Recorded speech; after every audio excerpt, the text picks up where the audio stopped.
Hola, buenas tardes a todos y a todas, bienvenidos otra vez a su podcast Estrellas y Dragones, un podcast de ciencia ficción y fantasías derivadas, o derivado más bien, de el proyecto de promoción a la lectura denominado loqueleemos.com. En esta ocasión vamos a hablar del quinto y último libro de la pentalogía El fin de los tiempos, que se denomina El Señor del fin de los tiempos, escrito por Josh Reynolds. Como hemos escuchado en los cuatro podcasts anteriores, en los cuatro episodios anteriores, el fin de los tiempos es inevitable. Entonces, pues no debemos esperar lo que consideramos como un final feliz. El fin de los tiempos llegó y es inevitable. Lo primero que tenemos que decir entonces es lo siguiente. Ha llegado el fin del mundo. Arcaon, el elegido, el rey de tres ojos, marcha sobre la ciudad de Middenheim con la intención de apoderarse de ella y del secreto que guarda en sus cimientos desde los albores de la humanidad. En la lejana Atel Loren, los últimos héroes de los hombres, de los elfos y de los enanos reúnen sus fuerzas y se preparan para librar la guerra definitiva con el fin de liberar al mundo de la tiranía del caos o morir en el intento. Su única esperanza reside en dominar el poder de los vientos de la magia que ahora están conectados a huestes mortales. Pero, ¿podrán los encarnados de la magia dejar de lado sus diferencias durante el tiempo necesario para salvar al mundo de lo que tanto aman, o el mundo sucumbirá al Señor del fin de los tiempos? Esta pregunta inicial, pues, abre todas las expectativas al respecto de lo que puede pasar en esta entrega.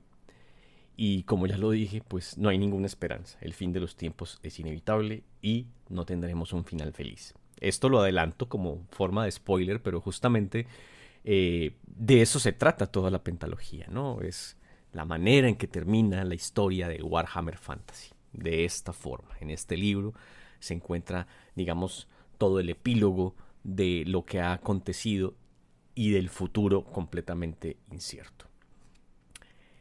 Esta entrega está compuesta, digamos, por un sinnúmero de héroes que son los mismos que se encuentran en las cuatro entregas anteriores. Ahora, todos nuestros héroes, al menos de las facciones de las razas de la Tierra, entre ellas los elfos, los orcos, los enanos, los humanos, incluso Nagash y los vampiros, ¿sí? Todos ellos, digamos que son encarnados por los dioses, por los antiguos dioses, empezando por Sigmar, que es el dios de la humanidad. Estas encarnaciones, o más bien los héroes de nuestros libros anteriores, ya encarnados en dioses, combaten contra el caos para evitar el fin de los tiempos. En este orden de ideas, a pesar de que son muchos los personajes posibles e importantes dentro de esta última entrega, vamos a hacer énfasis en dos de ellos. El primero es Teclis, y sobre él hay que decir lo siguiente. En muchos aspectos, Teclis es uno de los artífices de los catastróficos acontecimientos que han acudido o que han sacudido al mundo. Se confabuló con Malekish para asegurarse de que la resurrección de Nagash se producía de acuerdo con su plan y fue una pieza fundamental para llevar a cabo la unificación de las razas elfas bajo el liderazgo del Rey Eterno. Desbarató el gran vórtice y liberó los vientos de la magia, que se alojaron en los cuerpos de seres mortales para crear a los poderosos encarnados. Para ello, tuvo que sacrificar su patria, Ultuam, y la vida de su hermano, Tyrion.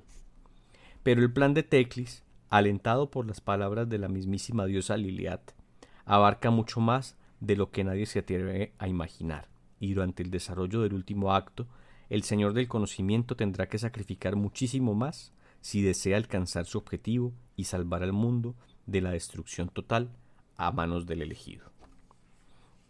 El segundo gran personaje es justamente el Señor de los Tiempos, o el Señor del Fin de los Tiempos, Arcaón. El elegido, el Rey de tres ojos, el Señor del Fin de los Tiempos. El guerrero conocido con el nombre de Arcaón posee muchos títulos, y todos ellos apuntan en una única dirección. Provocará el fin de los tiempos y desencadenará el apocalipsis. y ese es su objetivo. Hubo un tiempo en el que fue un hombre mortal, un fervoroso templario de Sigmar, hasta que fue empujado al camino de las tinieblas.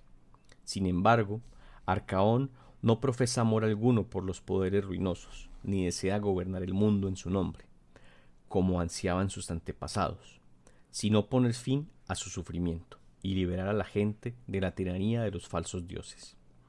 Bajo las ruinas de Middelheim ha encontrado la herramienta que le procurará la victoria, un antiquísimo artefacto perteneciente a una raza extinguida mucho tiempo atrás, que descompondrá el tejido del mundo y lo reducirá al primigenio caos. Esa será la victoria definitiva del Señor del fin de los tiempos. Lo que tenemos entonces es la hecatombe total, el apocalipsis. Y digamos que en el desarrollo de todo el libro, eso es lo que sucede. Situaciones nefastas, situaciones oscuras, situaciones llenas de violencia, que hacen de Arcaón un ser poderoso, y en su lucha final contra Sigmar, pues el desarrollo y lo que se desenvuelve allí es justamente el fin del mundo. Voy a leer el prólogo de este libro. Es un poco largo, pero creo que vale la pena leerlo todo para tener una idea de sobre qué va la obra y cuáles son, digamos, las velocidades de los acontecimientos que van a ocurrir. Ya sabemos cuál es el final, ¿sí? Sabemos que el fin de los tiempos es inevitable, pero todo lo que sucede para que esto pueda lograrse también vale la pena ser leído y vale la pena ser mencionado. Los spoilers, bueno, solamente hay un spoiler, el fin de los tiempos llega, es inevitable, pero todo lo que acontece es bastante importante, porque de alguna u otra manera es lo que nos permite entender cuál ha sido el camino recorrido hasta este punto en toda la pentalogía. Prólogo. Otoño de 2527. Bosque de Dragwall. El colmillo rúnico salió de la funda con un silbido aterrador. La hoja se tiñó de brillante carmesí cuando se hundió en el cuello del sobresaltado Ungor y se le separó la cabeza casi humana de los escuálidos hombros. Los compañeros de la desdichada criatura trataron de escapar de un destino similar, pero la espada perpetró la carnicería y los troncos de los árboles cercanos terminaron salpicados de sangre y vísceras. El dueño de la espada profirió un grito y su caballo se empinó y de un golpe con un casco errado rompió la columna vertebral a un hombre bestia que huía aullando. Boris Todbringer, conde elector de Middelheim, señor de la marca del Dragwall, se revolvió en la silla de montar asestando golpes a diestra y siniestra con el colmillo rúnico. La espada, cuyo nombre era Muertepiernas, parecía cantar con júbilo en sus manos mientras ejecutaba su macabra tarea. El arma, como su propietario, disfrutaba con las cosas sencillas de la vida, y derramar sangre era lo más sencillo del mundo para una espada como esa. Los Ungors chillaban y morían con los cuerpos destrozados por el arma y por los cascos del caballo, y Todbringer rugía con deleite cada vez que un cuerpo se desplomaba en la blanda marga que cubría el suelo del bosque. Venid, venid a morir, chusma, bramó Todbringer, que Kazarak oiga vuestros gritos. Un Ungor saltó hacia él con una lanza en las manos peludas. La moarra se deslizó echando chispas por la coraza del elector, que asestó a su asaltante un golpe en la cabeza con el borde del escudo y le partió la crisma. Todbringer esbozó una sonrisa pavorosa a pesar de lo cerca que había estado de morir. Hacía muchos años que no se sentía tan vivo. Por fin había traspasado el peso de la responsabilidad a unas espaldas más fuertes y era libre para hacer lo que le viniera en gana. Y lo que le apetecía era dar caza al enemigo que le había amargado la existencia durante muchísimo tiempo. La criatura que había matado a sus hijos y lo había dejado tuerto. La bestia que había masacrado a su pueblo y desafiado su autoridad. Khazrak debía morir. Khazrak moriría aunque el mundo estuviera llegando a su fin y el mismísimo emperador cayera. Esa certeza impulsaba a Todbringer a continuar e insuflaba fuerzas a sus doloridos brazos mientras decapitaba y destripaba enemigos como si tuviera la mitad de su edad real, o como si estuviera poseído. El mundo se había reducido a una sola cosa, y todo lo demás carecía de importancia. En un rincón de su cabeza, Todbringer se preguntaba si la muerte de la bestia podría hacer cambiar el rumbo que había tomado el mundo en los últimos meses, tras la segunda caída de Aldorf. El imperio estaba en llamas. Hasta el más escéptico de los hombres se daba cuenta de que el gran reino regido por Sigmar estaba convirtiéndose en ceniza en la pira de su destrucción. Los gusanos y la putrefacción infestaban lo que quedaba de Marienburgo, una ciudad devastada por la plaga. Null era un conjunto de ruinas roídas por las ratas, una ciudad convertida en un cráter desolado por las mismas alimañas que en ese momento tenían sitiada a Middenheim. Talaveheim era un montón de escombros pestilentes. Estaba tan contaminada y corrompida que hasta los ejércitos del Rey de Tres Ojos la habitaban. Incluso Aldorf, que se había salvado de la tormenta de plaga que había asolado a Marienburgo, finalmente había caído en las garras de las hordas de los históricos hombres rata. El emperador había huido hacia el sur, a Aberheim, mientras que otros se habían marchado al norte, a la ciudad del Lobo Blanco, su ciudad. Una tosca hacha salió rebotada de su escudo y Todbringer espolió su caballo para que pisoteara a las bestias que intentaban formar una improvisada falange delante de él. El colmillo rúnico, el símbolo de su autoridad, de su legítima soberanía, entonó una afligida canción mientras trazaba un arco perfecto en el aire y seccionaba indiscriminadamente puntas de lanza y brazos con malformaciones. «Luchad, bestias», espetó Todbringer. «Venid a morir, engendros de una cabra de 6 patas». Incluso la naturaleza se había revelado. El cielo se agitaba con crepitantes nubes impregnadas de magia, y las aves y los animales habían huido. En el Dragwall ya solo vivían las mutadas aberraciones que ahora estaba liquidando a su espada. Era el fin de los tiempos. Eso había afirmado Gregor Martak, cuando llegó acompañado del supuesto heraldo de Sigmar, Valten, un antiguo guerrero, por Dios. Tal vez Martak fuera el supremo patriarca de los colegios de la magia, pero en el fondo seguía siendo un pueblerino de Middelland, un tipo con tierra en las orejas que siempre lo veía todo en negro.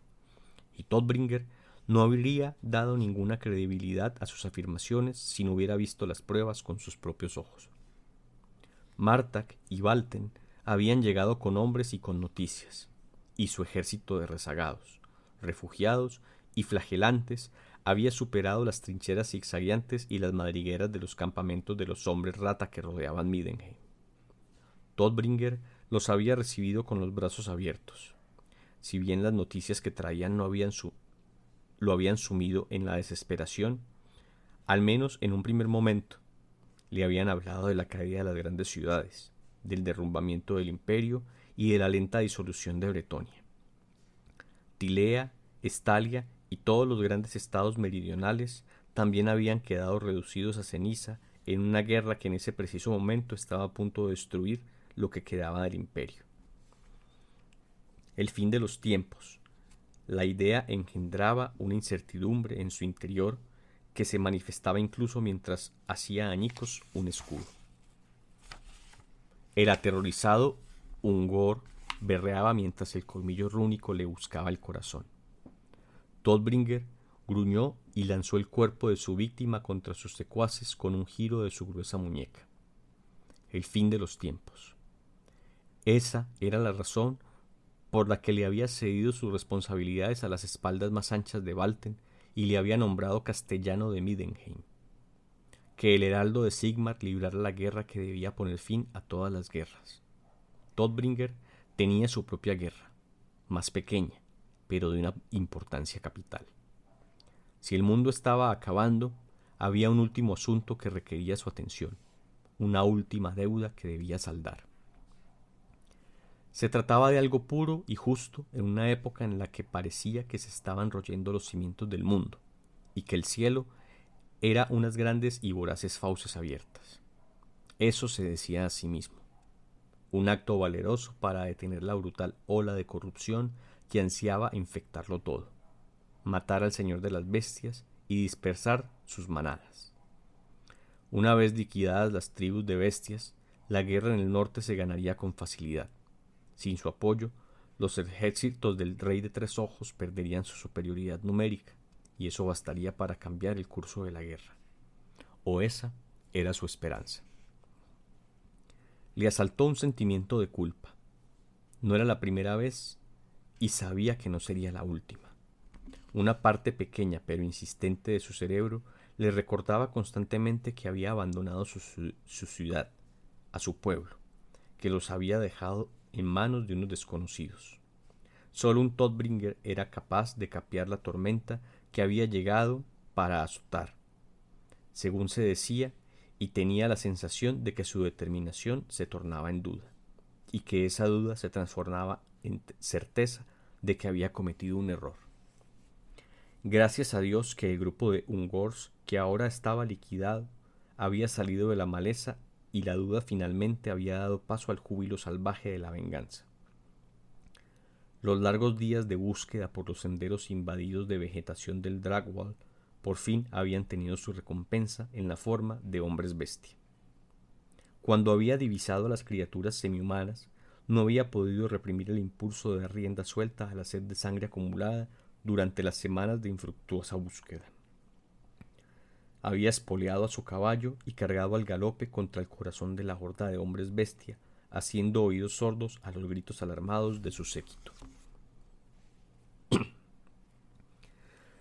Ahora estaba rodeado de Ungors que le chillaban y le gruñían, y su montura se empinaba y asestaba golpes con los cascos mientras él arremetía con el colmillo rúnico contra las repugnantes caras de los hombres bestia y sus toscos escudos. Mientras luchaba profería gruñidos e imprecaciones. Oyó a su espalda los bramidos de los caballeros del lobo blanco que componían su guardia personal, que estaban desplegándose con sus brutales martillos, y los gritos cada vez más fuertes de las 70 cazadores que se habían adentrado con él en las partes más recónditas y siniestras del Dragwall.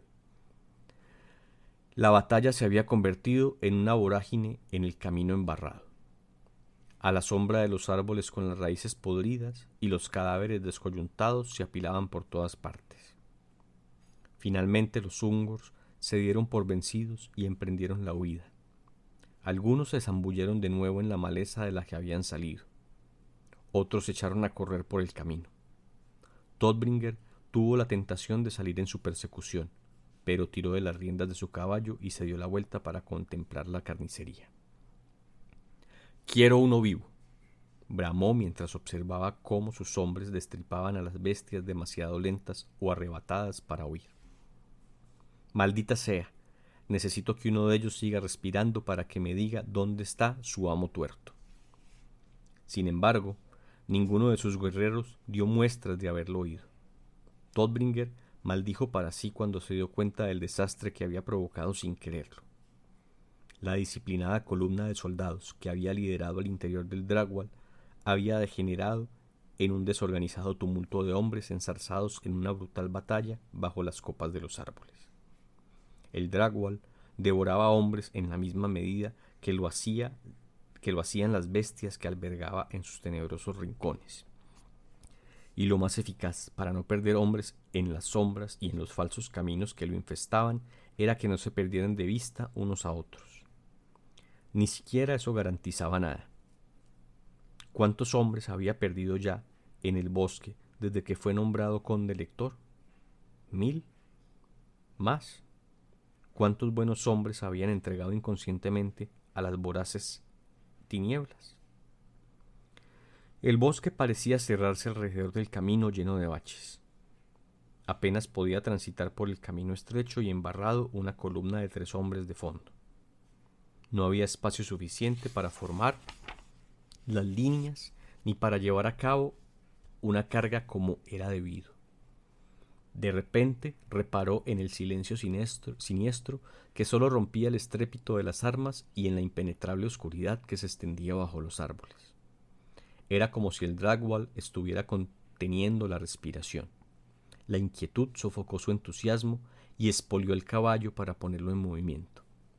Sentía la necesidad imperiosa de restituir el orden cuanto antes. Espero que hayas quedado satisfecho, vejestorio, pensó con amargura. Has hecho una tontería.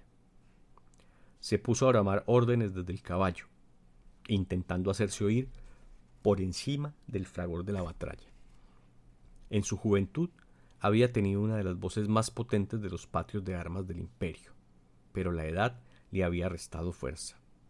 La euforia de la batalla le abandonó rápidamente y se sintió viejo y cansado. Le dolían las articulaciones y el colmillo rúnico le pesaba en la mano, si bien no se atrevió a enfundarlo. No era el momento. El enemigo estaba cerca. Ahora se daba cuenta y se maldecía por no haberlo pensado antes. ¿Cuántas veces habían caído sus hombres en una emboscada similar? ¿Cuántas veces se habían metido ellos mismos en la boca del lobo? Había permitido que le cegaran sus ansias de venganza y ahora sentía cómo las fauces de la trampa se cerraban en torno a él. De pronto se oyó una nota procedente de los árboles que se abrió paso por sus recriminaciones y le encogió el estómago. Tiró de las riendas y se dio la vuelta para escudriñar el bosque.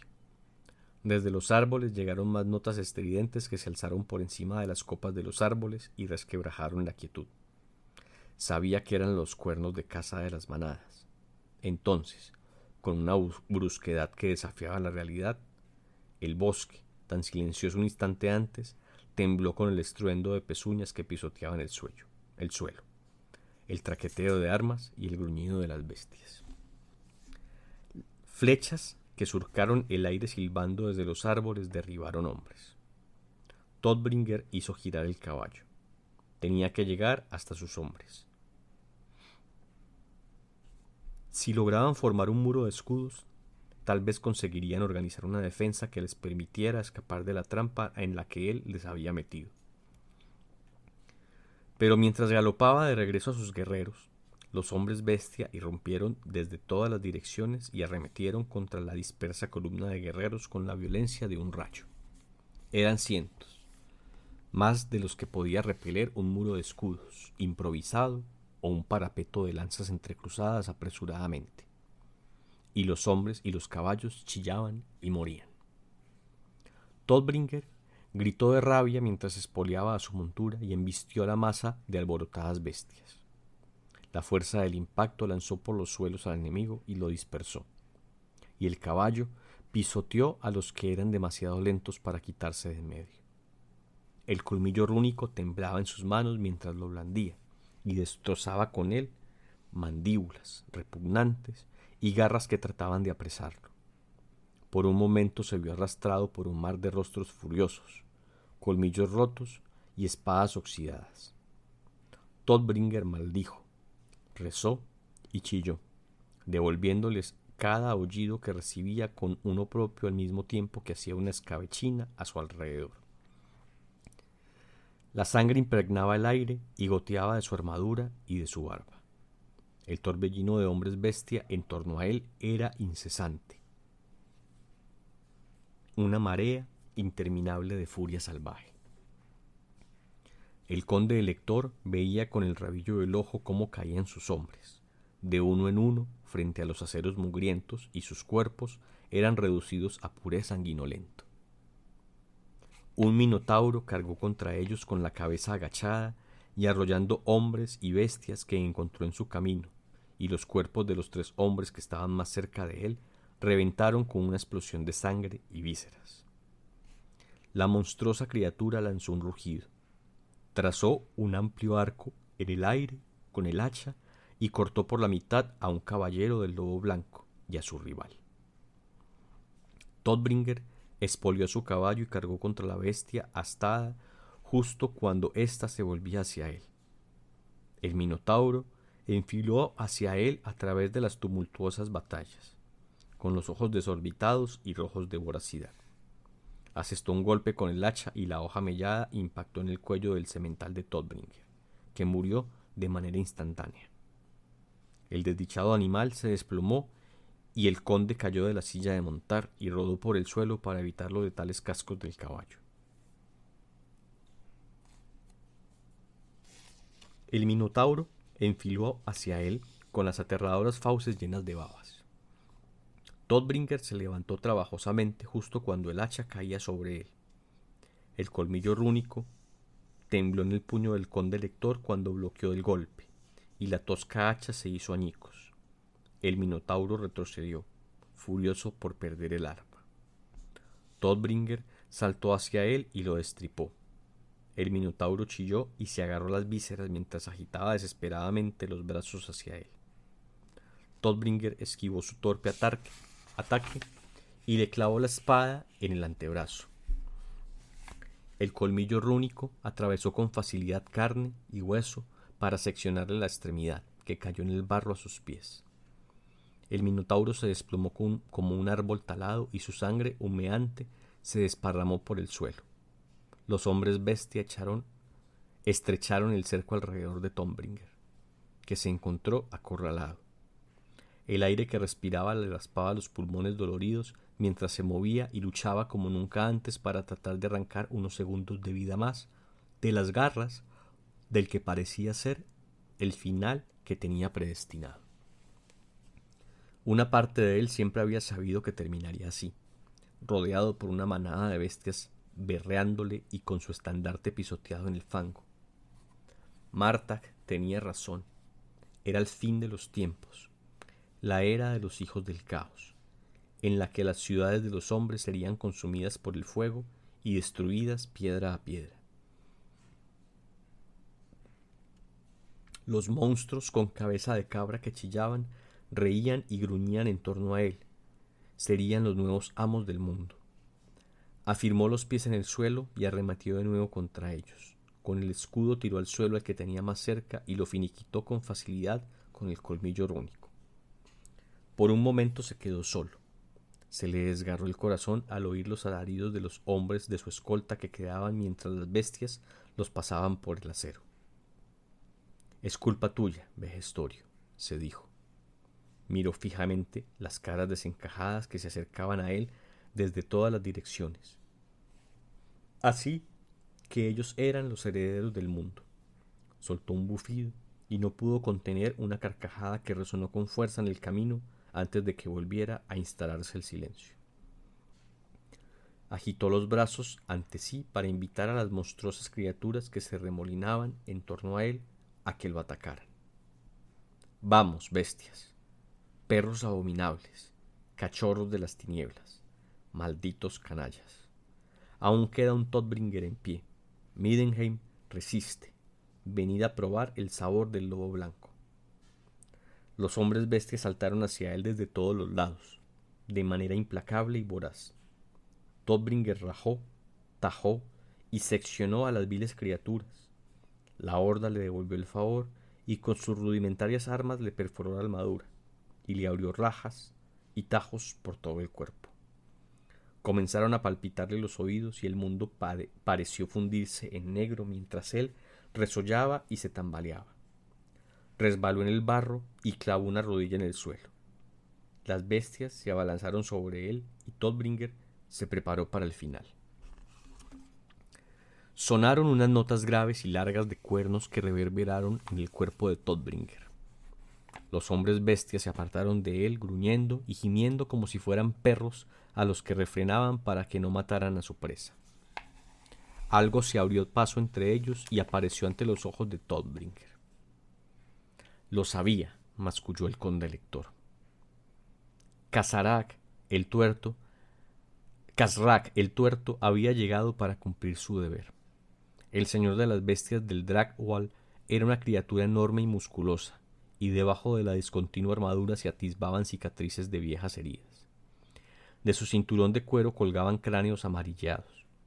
En una enorme garra empuñaba un azote con puntas y en la otra una espada cubierta de sigilos de perdición. Una brisa repentina agitó los árboles y su susurro sonó como una carcajada. Khazrak abrió los brazos y los hombres bestia retrocedieron para hacer sitio. Todbringer sintió que se le aceleraba el corazón. Khazrak no había venido solo para verle morir. El señor de las bestias había acudido para matarle personalmente. Enemigos mortales reunidos por el destino.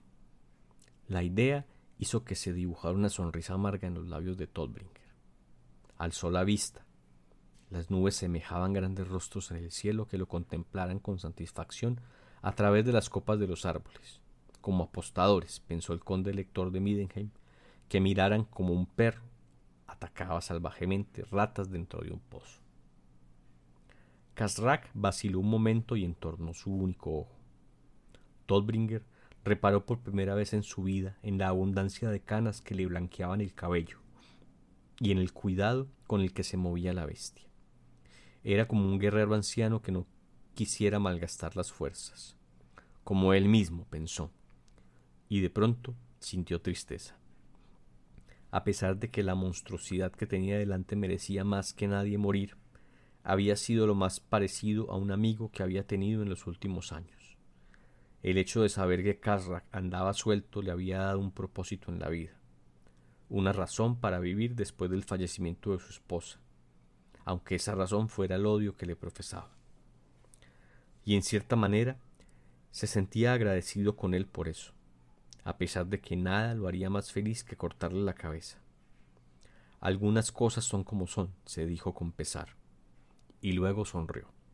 Al menos ahora puedo dejar de perseguir mi destino.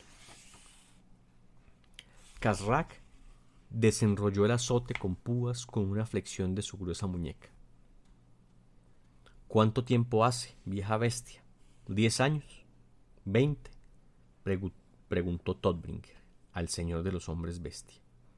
Sería una pena perderse el fin del mundo, pero nunca hemos sido ostentosos, ¿verdad? No, lo mejor será que sigan adelante, ¿eh? Nosotros sabemos cuál es la verdadera guerra, ¿no? El aullido de los hombres bestia congregados se debilitó cuando levantó la espada. Ellos ya no eran importantes. Nunca lo habían sido. El único que importaba era Kazrak. Los demás solo eran unos animales, ni más ni menos peligrosos que cualquier bestia del bosque. Pero Kazrak era casi humano y merecía morir como un hombre, preferiblemente de una manera lenta y dolorosa. Los dos viejos guerreros se pusieron a caminar lentamente en círculo. Oh, sí, ambos lo sabemos, masculló Todbringer. Tú te llevaste a mis hijos y yo a tus cachorros. Yo te hice perder un ojo y tú me arrancaste uno a mí. Se pasó los dedos por la cicatriz que le cruzaba la cuenca ocular vacía. Kazrak le copió el gesto, al parecer de manera inconsciente. El mundo está en llamas, pero nuestra guerra tiene prioridad.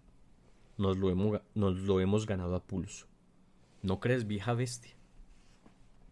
Kazrak le sostuvo la mirada mientras la pregunta quedaba flotando en el aire. Sí, este es nuestro momento, continuó Todbringer. Aprovechémoslo. El conde elector sujetó el colmillo rúnico con las dos manos y Kazrak levantó su espalda. Tal vez lo hiciera a modo de saludo, aunque Todbringer lo dudaba. No, Kazrak no sabía lo que eran el honor ni el respeto, si bien se daba cuenta, como el propio Todbringer, de la importancia de este momento. Los hilos del destino los unían mientras el mundo se desmoronaba para que ellos también libraran la guerra que tenían pendiente. No podía ser más apropiado. Todbringer levantó la espada y cerró su único ojo. Cuida de mi ciudad, heraldo de Sigmar. Ojalá la llama de Ulrich no se apague nunca y que su luz te guíe hasta la victoria que yo no he sido capaz de conseguir, pensó el conde elector de Middenheim. Kazrak lanzó un bramido y Todbringer abrió el ojo cuando la bestia se abalanzó sobre él. Sus espadas chocaron con un estruendo que resonó entre los árboles. Los dos viejos enemigos se atacaron con ferocidad. Se habían batido en numerosas ocasiones y Todbringer conocía a su rival tan bien como éste lo conocía a él. El intercambio de acometidas y de golpes adquirió un ritmo familiar. Los dos ancianos lucharon en el barro. rodeados por un círculo de rostros monstruosos y cuerpos peludos. El conde elector gruñó y mostró los dientes, y Khazrak hizo lo mismo mientras se enfrentaban. Las caras de sus hijos, de su esposa y de sus soldados se sucedieron dentro de su cabeza. A todos ellos los había perdido en la guerra contra la criatura que ahora tenía enfrente. Se preguntó si Khazrak estaría experimentando algo semejante. ¿Cuántas crías habría perdido a lo largo de su enfrentamiento? ¿La vida de cuántos compañeros y camaradas se habría llevado la espada de Todbringer? ¿Era capaz de sentir amor como lo entendían los seres humanos, o solo conocía el odio? El barro se revolvía bajo sus pies y le dolía el corazón. La cabeza le daba vueltas y le ardían los pulmones. Estaba viejo, demasiado viejo para esto. El pestilente olor del sudor de Khazrak le invadía las fosas nasales. Los brazos de su oponente no temblaban menos que los suyos. ¿A cuántos desafíos a su autoridad habría hecho frente Khazrak a lo largo de su larga vida? Todbringer reconoció en el cuerpo de la bestia varias cicatrices que eran de su autoría, pero el resto... Te han echado, vieja bestia. ¿Por eso estás aquí, apartada de los demás que están asediando a Middenheim? ¿O es que no quisiste ir? ¿Has rehusado postrarte ante el rey de tres ojos hasta que saldemos nuestras cuentas pendientes? Estabas esperándome. Lanzó un grito ahogado cuando apoyó todo su peso en la espada para contrarrestar la fuerza que su rival ponía en su acero. Khazrak soltó un gruñido de frustración y se separaron brevemente. El látigo de la bestia restalló y cortó el aire con la intención de enrollarse en las piernas de Todbringer. Un viejo truco con el que había pillado por sorpresa al conde elector muchos años antes. Pero esta vez estaba preparado. Escribió el látigo y lo pisó para fijarlo al suelo. Al mismo tiempo, con un movimiento muy poco elegante, arremetió con el colmillo rúnico contra el cuello de su oponente con la esperanza de decapitarlo, pero Khazrak retrocedió desmañadamente y bloqueó la acometida. Todbringer perdió el equilibrio y cayó hacia atrás. Khazrak aprovechó la oportunidad y le asestó un latigazo en el ojo sano. La punta del flagelo le desgarró la mejilla. El señor de las bestias insistió en el ataque y arremetió con la espada 1, 2, 3 veces contra la defensa de Todbringer. Con el primer golpe le arrancó el escudo de la mano, que se alejó dando botes por el suelo. El segundo golpe y el tercero impactaron en la hoja del colmillo rúnico, con tanta fuerza que el conde elector no tuvo más remedio que apoyar una rodilla en el suelo. Le entró barro por debajo de la armadura y la otra acometida con la espada de Khazrak le dejó el brazo entumecido. El señor de las bestias era viejo pero fuerte, bastante más que él, y también estaba más fresco, pues había ahorrado energía para cuando llegara el momento de batirse con su eterno enemigo. Todbringer no pudo evitar sentir cierta admiración por su rival, incluso mientras sufría su ataque. Habrías sido un hombre formidable si hubieras nacido humano, pensó. Un quinto golpe superó su defensa y Todbringer sintió un dolor agudo en el vientre. Retrocedió, como buenamente pudo, y vio que la espada de Khazrak estaba rota hasta la empuñadura. Los hombres bestia que los rodeaban percibieron el olor de la sangre y se pusieron a rebuznar y a patear el suelo con excitación. La siguiente acometida de Khazrak estuvo a punto de dejar inconsciente a Todbringer, que rodó por el suelo impulsado por la fuerza del golpe. Khazrak enfiló hacia él, bufando con avidez. Pero el veterano conde elector lanzó un golpe con la espada y una sensación de júbilo lo embargó cuando el acero impactó en la espinilla de su rival. Sonó un crujido de hueso y Khazrak lanzó un chillido. El señor de las bestias cayó pesadamente al suelo y Todbringer se levantó de un salto y se abalanzó sobre él para arrancarle las armas de las manos con el colmillo rúnico. A continuación, levantó la espada sobre el rostro desencajado de Khazrak. «Por mis hijos», masculló Todbringer. El rojo sano de la bestia se clavó en un único ojo del conde lector. Khazrak parpadeó una vez y permaneció inmóvil, como si aceptara lo que estaba a punto de ocurrir. Luego suspiró mientras el colmillo rúnico descendía hacia él y le atravesaba el ojo sano para hundirse en su cerebro. Las pezuñas de Khazrak golpearon brevemente el suelo y luego se quedaron quietas. Todbringer apoyó todo su peso en la apoyadura del colmillo rúnico hasta que notó que la punta de la espada se clavaba en el barro que había debajo de la cabeza del señor de las bestias. «Esta vez muere para siempre», dijo resollando. Los hombres bestias se quedaron mudos. La paz reinaba en el Dragwall, pero no en el corazón de Boris Todbringer. Se sentía exhausto, sin fuerzas. Solo su tosudez persistía. Estaba herido, cansado y rodeado por cientos si no miles de criaturas monstruosas. Estaba condenado a morir allí. Pero había ganado. Todbringer echó hacia atrás la cabeza y rió como lo haría un hombre que se hubiera liberado de las últimas cadenas que constreñían su vida. Por primera vez en mucho tiempo, sentía que no tenía ningún peso encima. Había ganado. El mundo ya podía arder, pues él había hecho lo que tenía que hacer.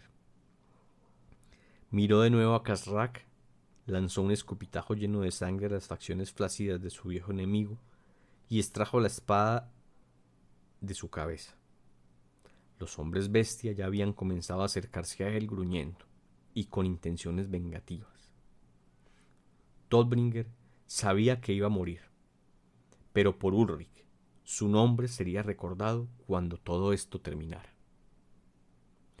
¿Queréis el mundo?, preguntó con los dientes apretados a las bestias que lo asitiaban. El conde elector del Middenheim, soberano supremo de Middenland y del Dragwall, empuñó el colmillo rúnico con las dos manos. Lo levantó y sonrió mientras el enemigo se le echaba encima. «Tendréis que ganároslo», gritó. Y bueno, este es el prólogo. Como se pudieron dar cuenta, es un poco extenso, pero bastante llamativo. Es muy poético y muy épico. Vemos la última batalla, la batalla desesperada, pero bueno, realmente no es la última batalla, es la batalla antes de la batalla, ¿no? La batalla antes de la gran guerra, la batalla antes del fin. Básicamente en eso consiste el libro El Señor del Fin de los Tiempos. Estamos viviendo y estamos viendo que cada personaje tiene una última batalla que dar antes del final. Entonces, con fuerza idílica, sobrehumana, todos ellos rescatan de su interior un poder benévolo en algunos casos, un poder maligno en algunos otros, para dar esa última batalla, para dar esa última pelea antes del fin de los tiempos. El final, pues es la gran pelea entre Sigmar y Arcaón. Sobre eso no diré nada más, pero se los recomiendo mucho. Este libro, como lo dije anteriormente, no contiene un final feliz, simplemente contiene un final y es el fin de todo. Con esto, mis queridos escuchas, mis queridos lectores, hemos terminado la pentalogía de Warhammer, el fin de los tiempos. Yo espero que toda esta serie haya sido de su agrado y tengo para contarles también que con este episodio de hoy terminamos la primera temporada de Estrellas y Dragones. En breve, en los siguientes episodios, pues daremos inicio a una segunda temporada. Vienen historias nuevas, tengo para contarles, vienen historias de Sanderson, vienen historias de Dungeons and Dragons, sobre todo y particularmente lo que tiene que ver con el mundo de Drizzt Do'Urden, el elfo oscuro. También vendrán algunas historias de ciencia ficción de múltiples autores.